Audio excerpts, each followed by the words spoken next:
Baik rekan-rekan semuanya, semoga masih semangat dalam mengikuti perkuliahan di sesi ini. Dan selanjutnya kita akan kaji bersama-sama tentang sejarah kemunculan persoalan kalam. Anda bisa fokus menyimak slide yang saya tampilkan di samping ini. Nah, kita ketahui bersama-sama dan kita yakini dalam syahadat kita, asyhadu an la ilaha illallah wa asyhadu anna muhammadar rasulullah.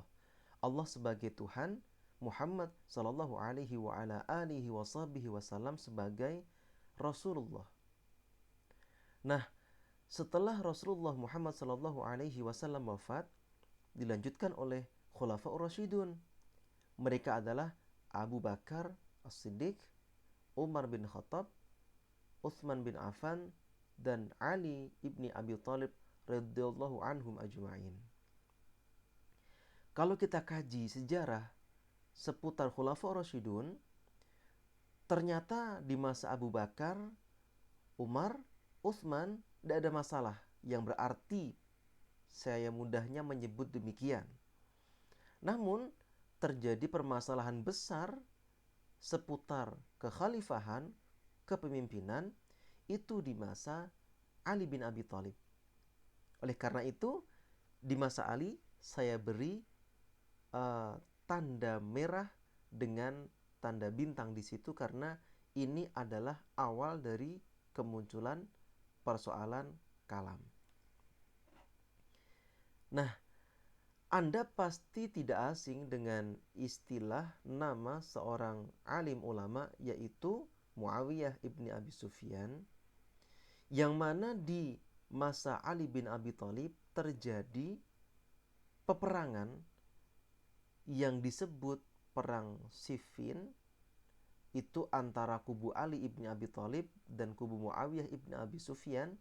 Semuanya muslim, semuanya alim, semuanya baik, semuanya paham agama. Namun terjadi sebuah peperangan, yaitu di perang Siffin, yang berakhir dengan sebuah peristiwa yang kita kenal dengan peristiwa tahkim atau arbitrase. Mengapa terjadi tahkim atau arbitrase? Karena ketika itu kubu Muawiyah ibn Abi Sufyan menjelang kalah, sehingga ada sebuah strategi yang dilakukan oleh Muawiyah bin Abi Sufyan, yaitu mengajak berdamai Ali ibni Abi Thalib dengan alasan kita kan sama-sama muslim, sama-sama memegang Al-Quran, sama-sama menyembah Allah Subhanahu wa Ta'ala, mengapa tidak berdamai saja? Akhirnya ketika itu yang seharusnya Muawiyah kalah dan mengajak Ali bin Abi Thalib berdamai sehingga mereka menjadi tidak kalah. Ali pun juga dengan kebijakan beliau menyetujui ajakan damai oleh Muawiyah bin Abi Sufyan. Itu dikenal dengan peristiwa tahkim atau arbitrase. Nah, dari peristiwa ini muncullah perbedaan keyakinan, perbedaan sudut pandang tentang perbuatan Ali bin Abi Thalib yang ketika itu menyetujui ajakan berdamai oleh Muawiyah bin Abi Sufyan. Akhirnya muncul yang pertama adalah kelompok Syiah, yang kedua adalah kelompok Khawarij. Dari hal ini sudah terjadi dua kubu ataupun dua jamaah bahasa mudahnya pecah menjadi dua, karena yang pertama mereka yang setia dengan Ali bin Abi Thalib, apapun yang dilakukan beliau adalah khalifah, beliau adalah imam, maka tetap setia dengan Ali bin Abi Thalib, yang selanjutnya disebut dengan kelompok Syiah. Sekali lagi, mereka yang setia dengan Ali bin Abi Thalib disebut dengan kelompok Syiah.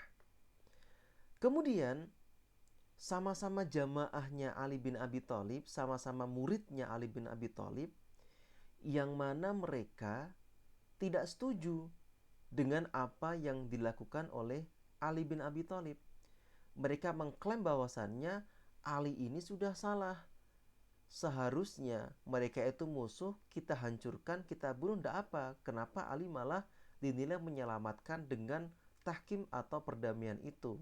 Sehingga mereka tidak suka, tidak sesuai dengan harapan hati mereka, dan mereka akhirnya mengambil jalan untuk keluar dari barisan Ali bin Abi Thalib yang selanjutnya disebut dengan istilah kelompok Khawarij. Min kalimati kharaja yakhruju. Mereka adalah orang-orang yang keluar dari barisan Ali. Jadi pada mulanya Syiah dan Khawarij ini keduanya adalah jamaahnya atau muridnya Ali bin Abi Thalib.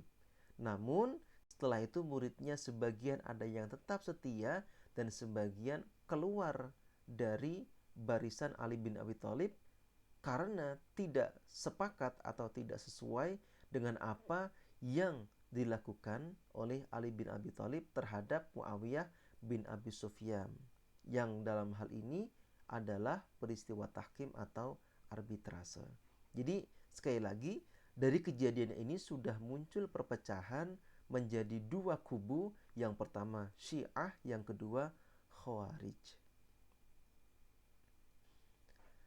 Selanjutnya, ikhwani rahimakumullah, pasti ketika ada perpecahan berawal dari permasalahan tentang keimanan, tentang keislaman, tentang ketuhanan yang kita kemas dengan istilah permasalahan kalam, sebagaimana definisi di awal yang saya jelaskan. Permasalahan kalam yang pertama kali muncul di masa ini adalah permasalahan siapa yang kafir dan siapa yang bukan kafir. Apakah Muawiyah bin Abi Sufyan kafir? Apakah Ali bin Abi Thalib muslim, mukmin, ataukah sebaliknya? Ataukah orang-orang Syiah mereka muslim, mukmin, ataukah orang-orang Khawarij itu kafir, atau sebaliknya? Jadi mereka itu saling mencari kebenaran, siapakah di antara mereka yang kafir dan bukan kafir. Akhirnya ketika itu muncullah pendapat dari kelompok Khawarij, yaitu kelompok yang keluar dari barisan Ali bin Abi Thalib. Mereka memberikan status kepada pendosa besar dengan status kafir. Sekali lagi, pendosa besar menurut kelompok Khawarij statusnya adalah kafir. Berarti jika mereka keluar dari barisan Ali bin Abi Thalib dan Ali dinilai telah melakukan perbuatan dosa besar, kita simpulkan orang Khawarij memberikan status kepada Ali bin Abi Thalib beserta pengikutnya, yaitu kelompok Syiah, adalah kafir. Ekstrimnya begitu. Selanjutnya, ada kelompok yang tidak tega dengan memberikan status kafir kepada mereka yang belum jelas kafir. Mereka masuk dalam kategori kelompok Murji'ah. Ya, dikembalikan kepada Allah Subhanahu wa taala statusnya. Mereka memberikan sebuah pendapat bahwasannya pendosa besar itu tetap mukmin, yang menentukan nantinya apakah dia bagaimana keadaannya nanti begitu, itu adalah haknya Allah Subhanahu wa taala. Karena manusia bukan Tuhan. Ini adalah pendapat kelompok Murji'ah. Sekali lagi, kelompok Murji'ah memberikan pendapat bahwasannya pendosa besar tetaplah mukmin. Yang keempat, ada kelompok Mu'tazilah. Mereka dikenal dengan kelompok yang terkesan rasional dalam memberikan sebuah fatwa atau memecahkan masalah kalam. Mereka memberikan sebuah status bagi pelaku dosa besar dengan al-manzilah bainal manzilatain, sebuah posisi di antara kedua posisi. Posisinya apa? Antara kafir dan mukmin, atau kafir dan bukan kafir. Dan pelaku dosa besar ini posisinya di tengah-tengah keduanya, yondak kafir, yondak mukmin. Jadi statusnya ngambang karena mereka itu memberikan argumentasi berdasarkan rasio mereka masing-masing. Ini adalah kelompok yang keempat, yaitu Mu'tazilah. Setelah itu ada aliran teologi selanjutnya, yaitu Qadariyah. Mereka berpendapat bahwasannya manusia itu berkehendak atas perbuatannya. Qadariyah, takdir, bahasanya begitu. Kemudian yang keenam ada kelompok Jabariyah, memberikan argumentasi bahwasannya perbuatan manusia itu atas kehendak Allah Subhanahu wa taala. Jadi, kalau Qadariyah, dia berpendapat bahwasanya manusia berkehendak atas perbuatannya. Kalau dia melakukan dosa, ya nanti akan dihisap, dapat balasan. Kalau mereka berbuat baik, ya akan dapat pahala. Itu adalah Qadariyah. Namun untuk Jabariyah yang keenam ini, perbuatan manusia apapun itu atas kehendak Allah Subhanahu wa taala. Jika saat ini, hari ini saya sholat, berarti Allah menghendaki saya sholat hari ini. Ya wes, itu pahala dapat. Kemudian ketika malamnya ataupun paginya itu ternyata bermaksiat, ya sudah, Allah menghendaki saya bermaksiat. Jadi manusia hanya sekedar seperti wayang, dalangnya itu adalah Allah Subhanahu wa taala. Mereka nggak gagas maksiat ataupun juga sedang beribadah, ataupun apa yang dilakukan itu semata-mata adalah kehendaknya Allah Subhanahu wa taala. Manusia hanya sekedar menjalani. Jadi di antara kedua aliran teologi ini sangat berbeda sekali argumentasinya.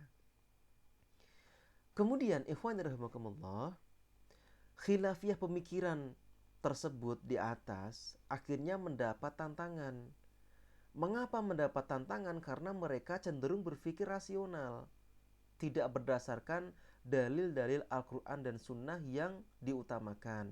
Namun mereka mengutamakan akliyah, nalarnya. Sehingga mendapatkan tantangan dari dua kelompok selanjutnya. Yang pertama adalah dari kalangan salaf, yaitu Ahmad ibnu Hanbal dan Ibnu Taimiyah bersama jamaah atau pengikutnya. Yang kedua, mendapat tantangan dari kelompok khalaf, yaitu Asy'ariyah dan Maturidiyah. Al-Maturidi, Al-Asy'ari. Nanti bisa dibaca siapakah beliau berdua. Nah, kedua kelompok ini yang berusaha mengembalikan pemikiran-pemikiran yang mulai melenceng dari syariat Islam tersebut kepada akidah yang benar, yaitu kelompok salaf dan kelompok khalaf. Kelompok salaf dipelopori oleh Ahmad bin Hanbal dan Ibnu Taimiyah, sementara kelompok khalaf Asy'ari dan Maturidi. Selanjutnya, kelompok khalaf yang terakhir itu, yaitu Asy'ariyah dan Maturidiyah, sampai sekarang ini dikenal dengan istilah Ahlus Sunnah wal Jamaah, karena mereka kembali kepada sunnah-sunnah Rasulullah SAW dan mereka tetap dalam jamaah yang tidak keluar dari barisan, yang mana barisan itu berpegang teguh kepada Al-Quran yang merupakan kitab pedoman bagi umat mukmin dan muslim semuanya. Ahlus Sunnah wal Jamaah, aswaja kita kenal populernya demikian. Selanjutnya ikhwani rahimakumullah, Ahlus Sunnah wal Jamaah itu siapa saja? Garisnya bagaimana? Kalau kita telusur, ternyata Ahlus Sunnah wal Jamaah itu di Indonesia ini, kalau saya menilai semuanya adalah Ahlus Sunnah wal Jamaah. Jadi kalau Anda menyebutkan bahwasannya aswaja itu cuma NU, Muhammadiyah bukan aswaja. Bukan demikian. Argumentasi Anda tidak tepat kalau saya menilai begitu. Muhammadiyah juga aswaja. Jamaah yang lainnya pun juga aswaja selama mereka masih masuk dalam kategori atau garis jamaah dari Rasulullah Muhammad SAW. Beliau wafat digantikan oleh Abu Bakar As-Siddiq, digantikan oleh Umar bin Khattab, Utsman bin Affan, Ali bin Abi Thalib, keempat khulafaur rasyidun yang kita kenal dan kita yakini.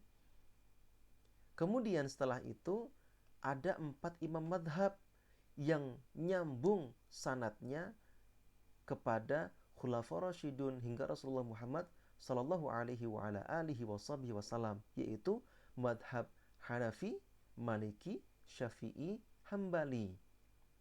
Jadi Ahlus Sunnah wal Jamaah itu adalah mereka yang berpegang kepada salah satu di antara 4 madhab, yaitu Hanafi atau Maliki atau Syafi'i atau Hambali, yang berujung sanatnya sampai kepada Ali bin Abi Thalib, Utsman bin Affan, Umar bin Khattab, Abu Bakar As-Siddiq hingga Rasulullah Muhammad sallallahu alaihi wa ala alihi wasallam. Ini adalah Ahlus Sunnah wal Jamaah. Jadi kalau Anda sholat kemudian menjadi imam, Anda menggunakan Bismillahirrahmanirrahim, Alhamdulillahirabbil alamin jahr, ya monggo silahkan ikut mazhab Syafi'i misalnya begitu.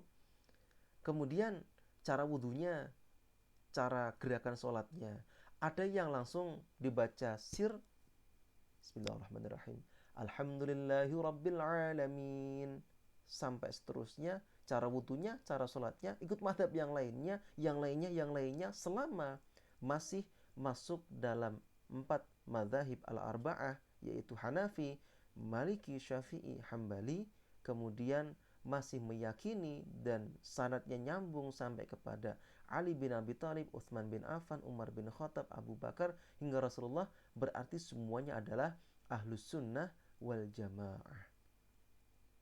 Oleh karena itu, jangan mudah mengklaim diri kita aswaja, yang lainnya bukan aswaja. Cek dulu, selama mereka tidak keluar dari barisan ini, mereka tetap Ahlus Sunnah wal Jamaah. Monggo silahkan, jangan mudah menyalahkan orang lain, jangan mudah mengklaim diri kita paling benar. Yang pasti, kembali kepada pembahasan awal, ilmu kalam, permasalahan kalam adalah permasalahan-permasalahan tentang sudut pandang mencari kebenaran tentang Tuhan Allah Subhanahu wa taala beserta zat, sifatnya, makhluknya, semuanya itu dicari kebenarannya. Oleh karena itu, masing-masing punya argumen yang berbeda-beda karena mereka saling bertukar pemikiran, saling jidal, kemudian saling bertahadduts, saling bermusyawarah dan lain sebagainya, sehingga terjadi perbedaan pendapat merupakan sebuah wajar. Kalau kita sering mendengar sebuah hadis yang Rasulullah sampaikan bahwasanya perbedaan itu adalah sebuah rahmat, syukuri, jalani, itu adalah sebuah cara yang baik untuk kita menjalankan syariat agama ini dan terbebaskan dari perpecahan. Oleh karena itu, di zaman mereka para imam arba'ah itu tidak ada perpecahan yang berarti karena mereka saling toleran. Rasulullah pun juga menekankan kepada kita untuk saling menyayangi, mengasihi sesama muslim khususnya dan umumnya kepada seluruh makhluk Allah Subhanahu wa taala. Sekali lagi, ilmu kalam adalah ilmu tentang sudut pandang terkait kebenaran Allah Subhanahu wa taala, zat, sifat, makhluk dan lain sebagainya, yang mana ini menghasilkan berbagai teori, berbagai doktrin, yang masing-masing doktrin itu diyakini oleh para pengikutnya, sehingga dalam kalam ini muncullah berbagai sekte atau berbagai kelompok, yang mana masing-masing kelompok itu berikhtiar mencoba untuk mencari kebenaran dengan kemampuan mereka masing-masing. Monggo silahkan, harapannya dengan pembahasan ini lebih bijak, kemudian lebih mengetahui tentang seluk-beluk agama Islam, sehingga jika nanti Anda menemui perbedaan dalam sholat, dalam ibadah, dalam keyakinan, namun selama masing-masing daripada kita masih berpedoman kepada Al-Quran, hadis, Tuhannya